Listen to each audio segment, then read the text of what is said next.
trying to be optimal is very often suboptimal, and trying to achieve perfection often leaves you getting anything but perfection. I didn't really do much prep for this one, but wanted to kind of get it all out there, kind of off the cuff, while it's still fresh in my mind.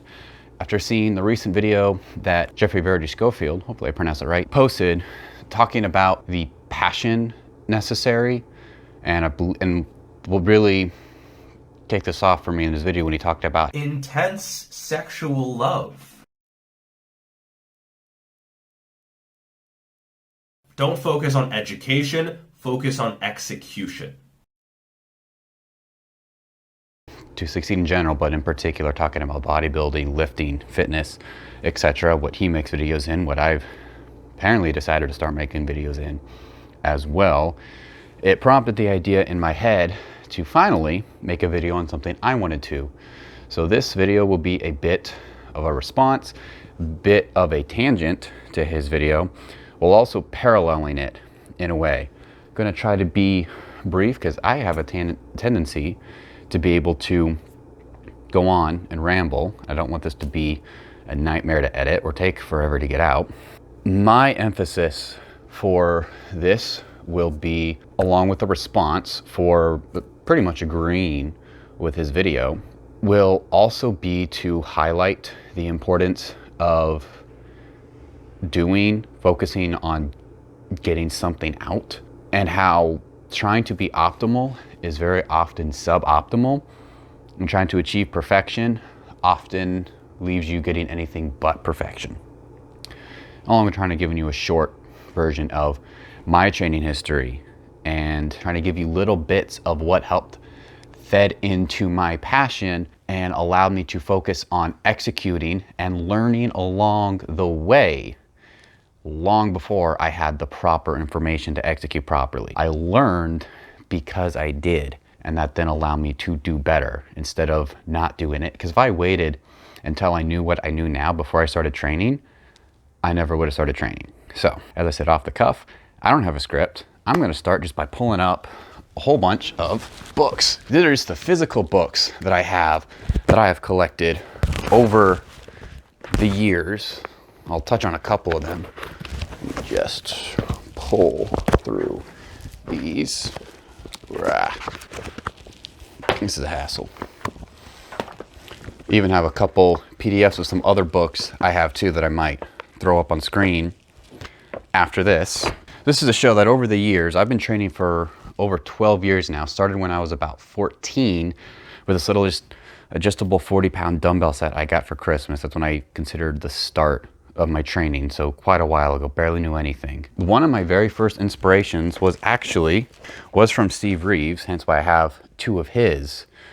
So that was where it started for me, and this was one of the other first books I got, which was a lot about old-time strongman and bodybuilders. Those were a few of my first inspirations, along with, I think, guys from the movie 300 and a few other movies that came out around that type. So it started there. Didn't have a lot of great education, and especially not a lot of great access to equipment, but I wanted to start.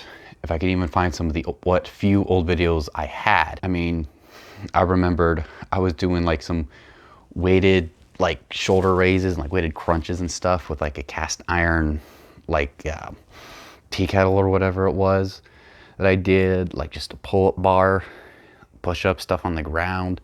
Eventually a little weight set, just a standard, not like Olympia bar, but a standard bar that only had the weights to load up to 125 pounds. Did some training in my backyard for my first, I think, couple of years before I eventually had access to a gym. First at the community college I went to, and then when I actually got a real job and started training at a commercial gym. I don't think I have any footage from any of that. I need to be able to find my own training logs, all written out for 12 years by hand, college ruled notebooks. Some of the workouts, I mean,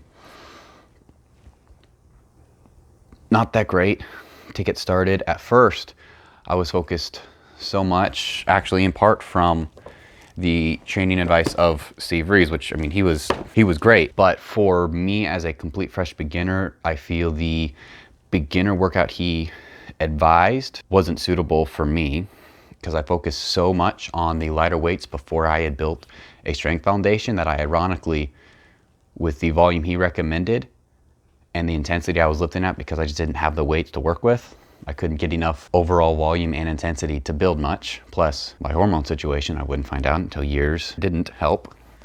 And then once I did begin to learn more about actual strength training, which was from books more like this, I also began to then fall more into focusing on only the big compound movements, on as few exercises as possible. I had so many workouts for only 3 exercises, like an overhead press, like a squat, and like a deadlift or something like that. Try to focus on minimalism and just on strength and big numbers that I then once again fell short on being able to achieve my real goals of more of the size I wanted. So the point is, it took years of doing everything wrong, but still doing it, still focusing on things that inspired me, the different actors in movies, looking back on the old-time strongman, on the old-time bodybuilders. One of the earliest YouTube sort of mentors I had was Elliot Holtz back in the day when he was like just catching on onto YouTube. Yo, Elliot! When I started watching stuff on YouTube, it was about doing and then learning, and that got me to where I am now, to where only in the last couple years has my progress really been able to take off and gotten me to where I am now rather rapidly. But it only happened because I allowed myself to get suboptimal results for so long, and getting suboptimal results meant getting results. And in doing so, I learned. If I hadn't have just done it, if I hadn't just executed, if I hadn't just gone for it, if I hadn't had accepted so much imperfect, suboptimal progress, man, I might have quit a couple years into it. Once I realized I wasn't as big as I wanted to be, as strong as I wanted to be, and I never would have been focused enough on my health to have decided to one day go to the doctor and say, hey, I'm just interested in preventive work. Let's look at my blood work. Not even thinking about my hormones, then find out, oh, would you look at that? My hormones are messed up despite my healthy lifestyle. I really do feel it was accepting suboptimal that led me to where I am, which is better than it would have been if I had only accepted optimal, didn't get it, and then quit.